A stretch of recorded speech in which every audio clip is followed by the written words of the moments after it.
बिस्मिल्लाहिर्रहमानिर्रहीम। अस्सलाम वालेकुम एवरीवन। उम्मीद है आप सब लोग खैरियत से होंगे। लास्ट टाइम हमने ट्रांसपोजिशन पे बात की थी, सिंपल ट्रांसपोजिशन पर। आज की इस वीडियो में हम टॉरिक ट्रांसपोजिशन के बारे में बात करेंगे, तो एंड तक वीडियो ज़रूर देखिएगा। अब सबसे पहले ये कि टॉरिक लेंस होता क्या है। Basically toric lenses are the combination of two surfaces. ठीक है, दो सरफेसेस के कम्बिनेशन से, दो सरफेसेस को मिलाने से टॉरिक लेंस बनता है। वो कौन सी दो सरफेसेस हैं? एक स्फेरिकल सरफेस, एक टॉरिक सरफेस। इसका मतलब ये है कि टॉरिक लेंसेज जो हैं वो सिंगल लेंस से नहीं बनता, बल्कि दो लेंसेज की कम्बिनेशन से बनता है। यानी एक स्फेरिकल लेंस की कम्बिनेशन से और एक सिलेंड्रिकल लेंस की कम्बिनेशन से। अब मेन डिफरेंस हम आप यहाँ पे देखते हैं कि स्फेरिकल लेंस में और टॉरिक लेंसेज में क्या डिफरेंस है। जब हम बात करते हैं स्फेरिकल लेंसेज की, यहाँ आप देख सकते हैं जो स्फेरिकल लेंस होते हैं इसमें तमाम मेरिडियंस में, तमाम ओरिएंटेशंस में जो ऑप्टिकल पावर होती है वो सेम होती है। जबकि टॉरिक लेंसेज जो हैं उनकी एक सरफेस लाइक अ केप होती है और दूसरी जो है वो स्फेरिकल होती है।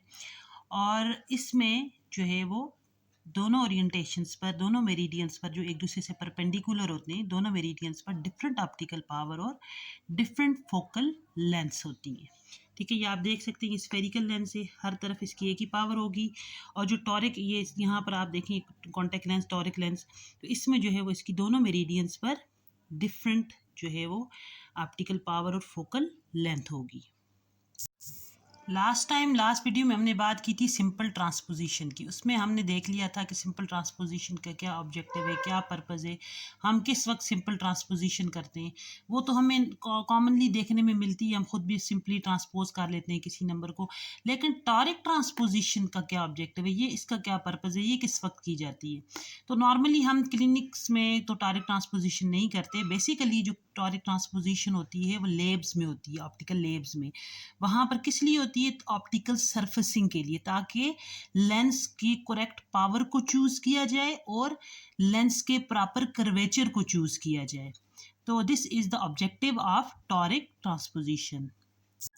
अगर हम यूज़ की बात करें कि टॉरिक लेंस को हम यूज़ कहाँ कहाँ करते हैं, ग्लासेस में यूज़ करते हैं, ठीक है, कॉन्टेक्ट लेंसेज में, सॉफ्ट टॉरिक लेंसेज वगैरह में, और आईएल में। और किस लिए यूज़ करते हैं? ताकि स्टिग्मेटिज्म को करेक्ट किया जाए, सिलेंड्रिकल जो नंबर है उसको करेक्ट किया जाए। टॉरिक ट्रांसपोजिशन के स्टेप्स को देखने से पहले थोड़ा सा हम बेस कर्व के बारे में बात कर लेते हैं कि बेस कर्व क्या होती है। बेस कर्व या बेस कर्व रेडियस, ठीक है, ये एक बहुत इंपॉर्टेंट पैरामीटर है लेंस का। स्पेक्टिकल्स में अगर हम बात करें तो हमारा जो फ्रंट सरफेस होता है उसका जो फ्लैटर कर्वेचर है, that is the base curve. ठीक है, तो flatter curvature of the front surface in the spectacles is the base curve. इसी तरह अगर हम कॉन्टैक्ट लेंस में बात करें बेस कर्व की, तो कॉन्टैक्ट लेंस में basically this is the curvature of back surface of the lens, जिसको हम बैक सेंटर ऑप्टिकल रेडियस भी बोलते हैं। सो बेस कर्व जो है basically it measures the inside curvature of any lens. ठीक है, बेस कर्व हाई भी हो सकता है, लो भी हो सकता है। जितना हाई होगा बेस कर्व उतना ही जो लेंस है हमारा वो फ्लैटर होगा, और जितना लो होगा बेस कर्व उतना ही लेंस जो है वो कर्व्ड होगा। अब हम टॉरिक ट्रांसपोजिशन के अगर स्टेप्स की बात करें तो टॉरिक ट्रांसपोजिशन में हमें बेस कर्व स्पेसिफाई करना मस्ट है। ठीक है, यहाँ पर अगर आप देखें इस एग्जांपल में मैंने बेस कर्व लिखा है -6। फिर हमारे पास एक प्रिस्क्रिप्शन है जिसमें सफ़ियर, सिलेंड्रिकल कंपोनेंट और एक्सिस। यहाँ पर मैंने सफ़ियर ले लिया है -2, सिलेंडर है +3 और एक्सिस जो है वो 90 डिग्रीज है। अब हम देखेंगे कि क्या स्टेप्स हैं टॉरिक ट्रांसपोजिशन के, किस तरह से हमने इसको, इस प्रिस्क्रिप्शन को जो है जिसमें हमें बेस कर्व भी गिवन है, इसको हमने किस तरह से ट्रांसपोज करना है। अच्छा, यहाँ अगर आप देखें तो हमने क्योंकि बेस कर्व भी लिख लिया, -6 हो गया, सफ़ियर, सिलेंडर, एक्सिस सारे गिवन है। अब हमने करना है स्टेप नंबर 1। स्टेप नंबर 1 हमेशा याद रखें तब होगा जब सिलेंडर और आपका बेस कर्व जो है वो अपोजिट साइन के होंगे। ठीक है, अगर आपका बेस कर्व और आपका सिलेंडर, देखिए यहाँ बेस कर्व -6 है और सिलेंडर +3 है, इसका मतलब इन दोनों का साइन डिफरेंट है। अगर आपका इन दोनों का साइन डिफरेंट है बेस कर्व और सिलेंडर का, तो सबसे पहले आप इन दोनों का साइन सेम करेंगे, ठीक है। अगर तो इनका साइन सेम है, जैसे बेस कर्व -6 है तो सिलेंडर भी -3 है, यानी माइनस माइनस दोनों का साइन सेम है, फिर आपका फर्स्ट स्टेप नहीं होगा। फर्स्ट स्टेप आप तब करेंगे जब आपका सिलेंडर और बेस कर्व के साइन डिफरेंट होंगे। तो आपने इनको सेम करने के लिए क्या करना है, ट्रांसपोजिशन करनी है, ठीक है। इसको ट्रांसपोज कर देना है, किसको, सिंपल ट्रांसपोजिशन हम करेंगे स्फीयर, सिलेंडर और एक्सिस को, जो हमने लास्ट अपनी वीडियो में ट्रांसपोजिशन की थी, उसी तरह से हम इसको नंबर को ट्रांसपोज कर देंगे ताकि हमारा जो सिलेंडर है वो सेम साइज का हो जाए जिस तरह हमारा बेस कर्व है। यहाँ पे अगर आप देखें तो हमने ये स्टेप नंबर 1 परफॉर्म किया है। क्यों किया है, क्योंकि हमारा सिलेंडर और base curve different axis different sign के थे।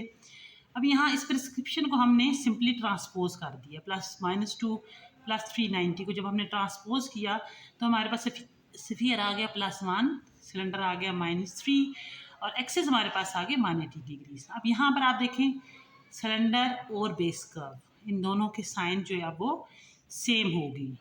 अब हमारा स्टेप नंबर 1 कंप्लीट हो गया। अब हम जाएंगे स्टेप नंबर 2 की तरफ। स्टेप नंबर 1 हमारा कंप्लीट हो गया। अब हम बात करेंगे स्टेप नंबर 2 की। स्टेप नंबर 2 में हमने अपना न्यू स्फीयर देखना है, ठीक है। अब यहाँ पर हमारा ट्रांसपोज करने के बाद स्फीयर आ गया +1, वो हम एज इट इज़ लिखेंगे। अब जो फार्मूला हमारे पास वो है स्फीयर माइनस बेस कर्व, तो माइनस का साइन डाल के फिर जो बेस कर्व हमारा -6 है वो लिखेंगे। अब अगर मैं माइनस माइनस को मल्टीप्लाई करूँगी तो अलजेब्रिकली ये +6 हो जाएगा और +1 एज इट इज़ लिखेंगे। +1 और +6 इन दोनों को ऐड करेंगे तो हमारे पास जो न्यू स्फीयर आएगा that will be +7 dioptric sphere. So this is our step number 2। अब हम बात करेंगे स्टेप नंबर 3 की। स्टेप नंबर 3 में हमने क्या करना है, हमने बेस कर्व के एक्सिस को स्पेसिफाई करना है, ठीक है। यहाँ हमारे पास बेस कर्व -6 है और ये चीज़ आपने माइंड में रखनी है कि जो बेस कर्व होता है हमेशा perpendicular to the axis of the cylinder होता है। अब अगर हमारा सिलेंडर जो है वो 180 डिग्रीज पर है तो इसका मतलब ये हुआ कि हमारे जो बेस कर्व के एक्सिस होंगे इट विल बी 90 डिग्रीज। तो -6 × 90 डिग्रीज हम लिखेंगे। ये हमने स्पेसिफाई कर लिया एक्सिस ऑफ बेस कर्व। ये हमारे 3 स्टेप्स कंप्लीट हो गए। अब यहाँ हम बात करेंगे स्टेप नंबर 4 की। स्टेप नंबर 4 में हमने क्या करना है, हमने न्यू सिलेंडर फाइंड करना है। न्यू सिलेंडर के लिए हमारे पास क्या फार्मूला है, बेस कर्व प्लस सिलेंडर। अब बेस कर्व हमारे पास -6 है, प्लस का साइन डालेंगे और सिलेंडर हमारे पास जो है वो ट्रांसपोज करने के बाद -3 आया था, -3 लिखेंगे। अब -6 as it is base curve और प्लस माइनस को मल्टीप्लाई करेंगे, अलजेब्रिकली माइनस हो जाएगा और 3 लिखेंगे। फिर -6 और -3 विल बी -9। सो हमारा न्यू सिलेंडर जो होगा वो -9 डायऑप्ट्रिक सिलेंडर हो जाएगा और this is our step number 4। So यहाँ पर हमारे टॉरिक ट्रांसपोजिशन के चारों स्टेप्स कंप्लीट हो गए। स्टेप 1 में हमने सिंपल ट्रांसपोजिशन की, स्टेप 2 में हमने न्यू स्फीयर फाइंड किया है, स्टेप 3 में हमने बेस कर्व के एक्सिस को स्पेसिफाई किया और स्टेप 4 में हमने न्यू सिलेंडर फाइंड किया। अब जो हमारी फाइनल प्रिस्क्रिप्शन होगी वो इस तरह से कुछ बनेगी कि जो टॉरिक ट्रांसपोजिशन होती है हमेशा याद रखें न्यूमरेटर और डिनोमिनेटर की फॉर्म में लिखी जाती है, ठीक है। ऊपर न्यूमरेटर में देखें तो मैंने +7 लिखा है जो हमारा न्यू स्फीयर बनता था और नीचे जो डिनोमिनेटर में क्या लिखना है, हम बेस कर्व विद न्यू जो स्पेसिफाइड एक्सिस के साथ बेस कर्व लिखा -6 × 90 और ये हमारा सिलेंडर जो न्यू सिलेंडर था -9 at 180 axis. So this will be our final prescription for toric transposition. तो ये था आज का हमारा वीडियो टॉरिक ट्रांसपोजिशन के बारे में। उम्मीद है आप सब लोगों को वीडियो ज़रूर पसंद आएगी। फर्दर वीडियोज़ के लिए मेरा चैनल ज़रूर सब्सक्राइब कीजिएगा। Stay blessed. अल्लाह हाफ़िज़।